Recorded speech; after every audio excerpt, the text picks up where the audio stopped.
Dominique Barre, bonjour.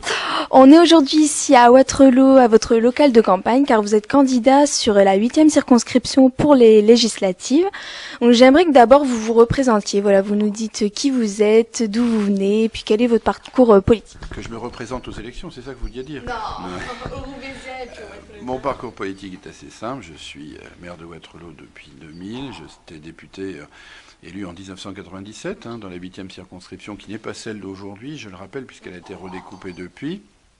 J'ai été élu dans une triangulaire à l'époque où j'ai battu le député de droite sortant, mais aussi Karl Lang, qui était le numéro 2 du Front National. J'ai été battu en 2002, de peu. J'ai regagné la circonscription ensuite en 2007, alors que Nicolas Sarkozy venait d'être élu président de la République. Et donc j'ai à nouveau gagné cette 8e circonscription. Je suis professionnellement directeur à la Banque de France. Je suis né ici, j'ai grandi ici, j'ai fait mes études ici à Waterloo et je suis un homme heureux d'être waterloosien et d'être un ch'ti de notre belle agglomération roubaisienne. Aujourd'hui, le Parti Socialiste a fait le choix de présenter un autre candidat, un candidat de la gauche rassemblée. Vous vous présentez de manière indépendante. Pourquoi cette présentation aux élections législatives? Voilà. Parce que le candidat n'est en rien celui de la gauche rassemblée. Il ne rassemble rien. C'est pas un accord qui a lieu, c'est un arrangement. Voilà.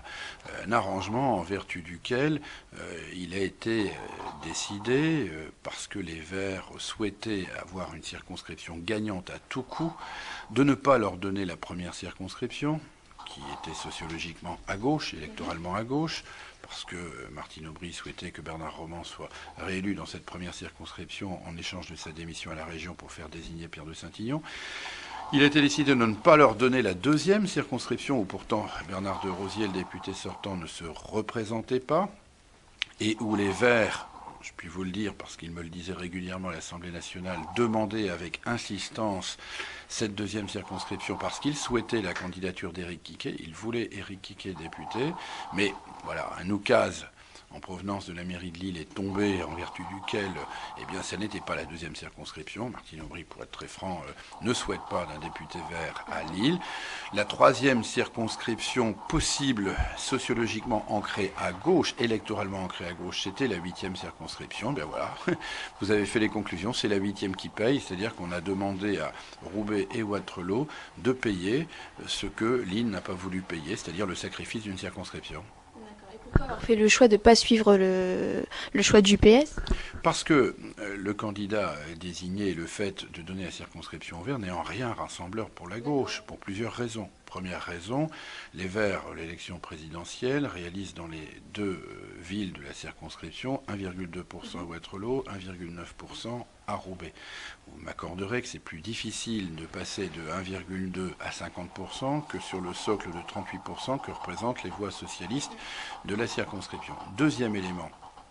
Le candidat qui a été désigné par les Verts n'est pas n'importe quel candidat. Il a un passé politique, et il a même un présent politique. C'est quoi ce présent et ce passé politique? C'est que les Verts, dans la période 2001-2007, étaient dans la majorité municipale à Roubaix, et il y a eu des tensions telles qu'il a été inconcevable pour René Van Dierendonck de conserver les Verts dans sa majorité au terme de la première mandature. Il me disait régulièrement quand il m'a marre, j'en peux plus, je les supporte plus. Bon, ça c'était 2001-2007. 2008, campagne municipale, Slimane Tir est alors le leader de l'opposition. La campagne a été très dure entre René Van Dierendonck et la liste des Verts, et il mène d'ailleurs depuis 4 ans, presque 5 maintenant, une opposition très forte à la majorité socialiste roubaisienne. Ils n'ont voté aucun des budgets. Donc en termes clairs, aujourd'hui on vient demander aux militants socialistes de Waterloo et de Roubaix, et aux électeurs socialistes et sympathisants de Waterloo et de Roubaix, d'aller voter pour un candidat imposé au terme d'un arrangement lillois, donc imposé par les appareils politiques, sans que les militants se soient déterminés, un candidat qui a soutenu au premier tour de la présidentielle une candidate verte qui n'a représenté qu'en gros qu'1,5% des suffrages, et troisième élément, un candidat vert qui et dans l'opposition, j'allais dire farouche et rude, depuis 4 ans aux socialistes à Roubaix. Je crois qu'il y a une éthique, il y a une morale en politique, et que si l'on veut réellement créer les conditions du rassemblement, les conditions qui permettront de garder cette circonscription à gauche et d'éviter le risque Front National, ça n'était pas sur cette candidature qu'on pouvait faire le rassemblement. Et j'ai considéré en responsabilité que à la fois le travail accompli par le député socialiste sortant que je suis et en même temps ma présence d'élu de terrain pouvait créer les conditions de ce rassemblement, d'où ma candidature. Justement, quel bilan vous faites de votre mandat passé? Le bilan, d'abord, le bilan, il vient de sortir. Si je puis dire en chiffres, si vous l'avez vu depuis hier, je crois que c'est 20 minutes qui lance cette information.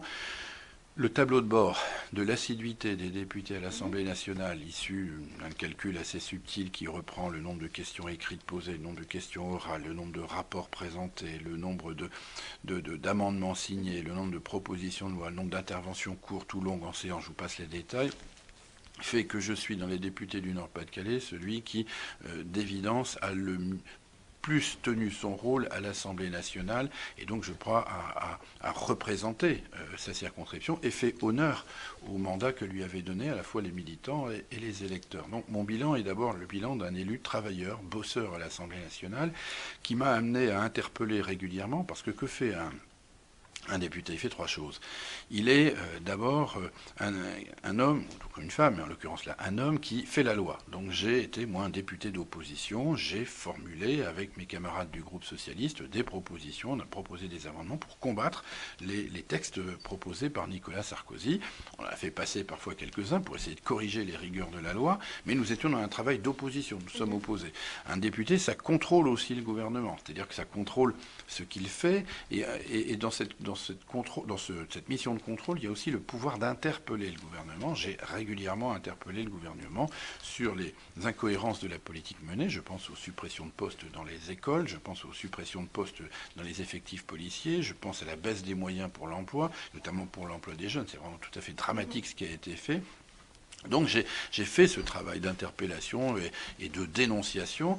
Et enfin, un député, c'est aussi un élu de proximité qui est au contact de la population, des associations. J'ai tenu mes permanences régulièrement, une fois par mois, tous les premiers samedis du mois, notamment en mairie de Roubaix, en mairie de Croix, personnellement. C'est pas mon assistante qui a tenu les permanences, j'ai tenu à le faire moi-même. J'ai rédigé des centaines, presque des milliers d'interventions pour aider les concitoyens dans la difficulté. J'ai été aux côtés des associations qui m'ont pu me solliciter, soit pour l'organisation de manifestations, soit pour le financement de projets. Et tous les moyens que j'ai pu mobiliser, j'ai essayé de les mettre à disposition des associations, notamment dans le secteur social, le comité de quartier, les centres sociaux, l'hôpital, les hôpitaux ont beaucoup pris de mon temps et je me suis beaucoup mobilisé sur ces dossiers-là. Voilà ce que j'ai essayé de faire ces dernières années. Donc là, on vient de parler du bilan. Aujourd'hui, quelles sont les grandes idées que vous défendez pour cette campagne? Elles sont de deux natures. D'abord, je me présente, je suis candidat socialiste. Je suis le vrai candidat socialiste. 38 ans d'appartenance au Parti socialiste, maire socialiste, député socialiste sortant. Je veux porter les couleurs des socialistes et défendre les valeurs des socialistes dans cette bataille. Alors évidemment, pourquoi? Pour être un député dans la majorité de François Hollande. J'ai soutenu François Hollande dès le début. Il est aujourd'hui le président de la République. Il a besoin, pour que son programme s'applique, d'une majorité parlementaire, d'où sortira la majorité gouvernementale. Et donc, il a besoin d'un groupe socialiste, radical et citoyen fort. Je veux être dans ce groupe pour être un partenaire loyal, fidèle à François Hollande et mettre en œuvre son programme. Je veux aussi, évidemment, et c'est la deuxième caractéristique, porter un certain nombre de priorités. Je suis un élu local de proximité, on me connaît comme tel, je l'ai dit travailleur, bien je serai le député pour Wattrelos et pour Roubaix, pour porter des priorités spécifiques. Bien sûr que je vais obtenir de décliner le programme de François Hollande localement, ici, à travers les grandes actions sur le redressement productif et industriel, sur l'équilibre des finances publiques, sur l'État impartial. Tout ça sont des grandes priorités nationales, je les soutiendrai. Mais ce que je veux aussi, c'est que sur le local, ici, dans nos villes, on puisse mettre l'accent sur un certain nombre de priorités. C'est celle qu'avec mon suppléant Richard Olszewski, je veux porter. Ces priorités, c'est quoi? Bien, c'est d'abord la sécurité, où j'ai déjà saisi le ministre de l'Intérieur pour obtenir une zone de sécurité prioritaire. Manuel Valls était à 2 bureaux de moi lorsque nous étions ensemble à l'Assemblée, donc on se connaît bien. Le logement, Roubaix a fait beaucoup en matière de logement, mais il reste encore vraiment des chantiers énormes, et je pense en particulier aux entrées d'immeubles, dans les réhabilitations de bâtiments anciens, la requalification des quartiers anciens. La santé, troisième grande priorité, l'hôpital de Roubaix comme l'hôpital de Wattrelos ont besoin d'équipements lourds. Je pense ne pas être trop mal placé dans les fonctions que j'ai pu occuper à la Commission des finances pour essayer d'obtenir ces financements auprès de Marisol Touraine aussi, qui était précisément ma voisine de bureau à l'Assemblée nationale, et de Jérôme Cahuzac, qui était le président de la Commission des finances avec qui je travaillais. Travailler aussi pour troisième, quatrième priorité, les villes et nos associations. J'ai cette réputation, disais-je, d'être un élu qui participe à la vie festive, à la vie associative. Donc je veux continuer à servir les associations et à servir nos villes aussi à travers notamment ce qu'elles peuvent obtenir comme ressources. Ce sont des choses très complexes, mais je crois qu'il faut aussi y être dans les débats parlementaires pour pouvoir obtenir plus pour Wattrelos et pour Roubaix. Et enfin, cinquième priorité, mais ce n'est pas une gradation, la jeunesse et l'emploi, parce que Wattrelos et Roubaix sont des villes jeunes, ce sont des villes de jeunes, et nos jeunes aujourd'hui sont quand même les premières victimes de la réaugmentation du chômage de ces dernières années. Et en matière de création d'emplois, comme en matière d'accès au logement, comme en matière d'accès aux soins et à la santé, les jeunes apportent aujourd'hui un très très lourd tribut. Si François Hollande a placé la jeunesse au cœur de ses priorités, au cœur de son programme, eh bien je veux qu'à Roubaix et à Wattrelos, on tire parti de cette priorité présidentielle. Ce sera mon job de député de Wattrelos et de Roubaix que d'essayer de faire ensemble, de faire en sorte, je disais ensemble avec l'ensemble des élus locaux, que bien nos jeunes puissent aussi bénéficier de ces dispositifs que François Hollande créera et dont je veux qu'ils se démultiplient ici dans nos quartiers. Quel est selon vous le grand enjeu de ces élections législatives? Le grand enjeu, c'est d'abord de donner une majorité à François Hollande. Voilà, c'est l'enjeu clé. On l'oublie peut-être un peu trop. Malheureusement, les présidentielles sont à moins de 5 semaines d'ici. Mais élire un président de la République, faire partir Nicolas Sarkozy ne résout pas tout. Le président n'a pas tous les pouvoirs en France, quoi qu'on puisse penser. Il lui faut, pour pouvoir mettre en œuvre son programme, un gouvernement qui soit de sa coloration politique. J'espère, et j'en appelle justement à une participation forte. Il faut que les électeurs disent ce qu'ils veulent, et ce qu'ils veulent, c'est que s'ils veulent que le changement promis par François Hollande se traduise concrètement dans les 5 années qui viennent, eh bien il faut aller voter. Il faut aller voter pour une majorité qui soutiendra le programme de François Hollande. Et dans la 8e circonscription, eh bien, il faut aller voter pour celui qui pourra porter une majorité fidèle et loyale à François Hollande, c'est-à-dire Dominique Barr. Alors nous, comme vous le savez, on porte un collectif de lutte contre l'abstention qui s'appelle Je pense donc je vote. Sur Roubaix, on a une abstention qui bat des records à chaque élection et surtout aux élections qui concernent les Roubaisiens de manière proche, comme les législatives. Comment vous expliquez ce désintérêt des citoyens pour la vie politique, pour la vie publique? Si je le savais, il n'y aurait pas autant d'abstention, honnêtement. Je crois qu'il y a plusieurs faiblesses. La première, c'est de considérer qu'une fois qu'on a élu le président de la République, on a tout fait. Bon. Ça, c'est incontestable. Je m'en suis encore rendu compte ce matin, justement sur les porte-à-porte et dans les contacts avec la population. On dit, ah bah oui, on a voté, maintenant quoi ça sert? Bah oui, mais je passe mon temps à expliquer que le président, il a besoin d'un Premier ministre qui va proposer des lois, il faut une majorité à l'Assemblée nationale. Donc, voilà, le changement, il a 2 étapes. La première étape, c'est le président. La deuxième étape, c'est l'élection législative. C'est la Chambre à l'Assemblée nationale. Et c'est de cela qu'on partira ensuite pour construire vraiment le changement. Le deuxième facteur, c'est de se dire précisément que l'élection clé dans la 5e République, c'est la présidentielle, et puis après, tout s'arrête. Non, l'élection de proximité, parce que c'est aussi une élection de proximité, qu'est l'élection législative, est également importante. Il n'y a pas qu'à Roubaix, soyons francs. Entre une élection présidentielle et une élection législative, on perd à peu près 20 points, entre 15 et 20 points de participation. Voilà. Roubaix s'est plutôt bien défendu au moment de l'élection présidentielle sur sa participation. C'était des résultats qu'on n'avait plus depuis longtemps. Tant mieux.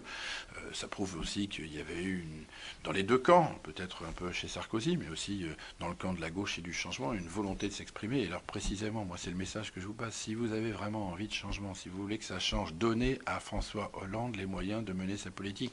Donnez à François Hollande les moyens de conduire réellement le changement. Et pour cela, il a besoin d'une majorité claire et fidèle à l'Assemblée nationale. Est-ce que vous pensez que le vote obligatoire serait une solution à l'abstention? Non. Non, je ne participe pas à cela. Moi, je suis un démocrate. Je crois que le citoyen doit avoir le droit de s'exprimer. C'est un beau droit que le droit de voter. Mais de là à rendre le vote obligatoire, vous auriez quoi dans ces cas-là? Une augmentation des bulletins nuls, des bulletins blancs est-ce que ce serait mieux? Je ne le crois pas. Je crois qu'il faut en revanche, à chaque fois, essayer d'expliquer aux citoyens à quoi ça sert de voter. Tout à l'heure, vous me demandiez le bilan de mon mandat, quelque chose peut-être dont je serais le plus fier. Ce dont je suis peut-être le plus fier, c'est anecdotique, mais j'y tiens beaucoup, c'est de faire en sorte de travailler avec les écoles, les collèges et les lycées, pour aller dans les collèges, les lycées, les écoles, expliquer ce qu'est un député, comment on vote la loi. C'est pas de la politique, ça, c'est de la vie citoyenne. Comment se fait une loi, les projets, les amendements, la relation entre l'Assemblée nationale et le Sénat? Et pourquoi est-ce qu'il faut des lois? Pourquoi est-ce qu'il faut des règles? Pour bâtir une société, pour qu'on puisse vivre ensemble, tous ensemble, dans le respect et la tolérance. Et l'éducation à la citoyenneté, précisément, c'est quelque chose à quoi je suis très attaché. J'ai fait beaucoup de visites et j'ai toujours veillé, malgré un emploi du temps très chargé, à pouvoir essayer d'être présent le plus souvent possible. J'ai dû rater une ou deux en tout et pour tout, mais d'être présent le plus souvent possible lorsque des élèves, des écoles maternelles, pas maternelles, pardon, des écoles primaires, des collèges et des lycées venaient visiter l'Assemblée nationale ou des adultes. Mais voilà, c'est un travail de longue haleine. Expliquer comment on fait la loi. Il y a tellement, aujourd'hui, on est dans une démocratie trop télévisé, excusez-moi de le dire comme tel, où les messages politiques sont souvent tronqués, caricaturaux, avec des résumés à des slogans. On a 20 secondes, une minute d'audition de la part de l'électeur, c'est trop caricatural.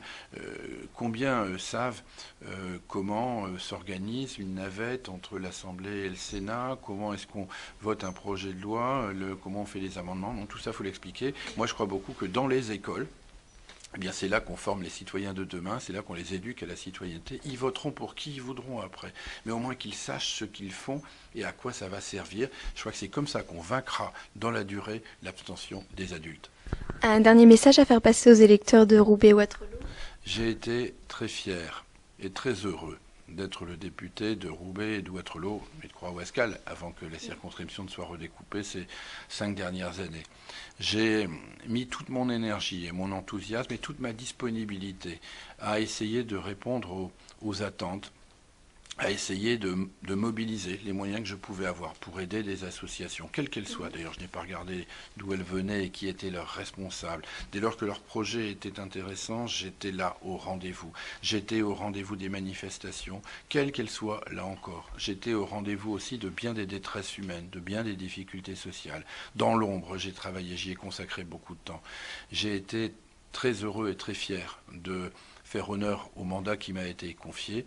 Voilà le message que je leur passe et voilà pourquoi je voudrais leur dire que j'ai envie de continuer pour porter les valeurs qui sont les miennes, pour porter les valeurs de la gauche et pour représenter les habitants de Waterloo et de Roubaix. D'accord, Dominique Barre, merci beaucoup. Je vous en prie.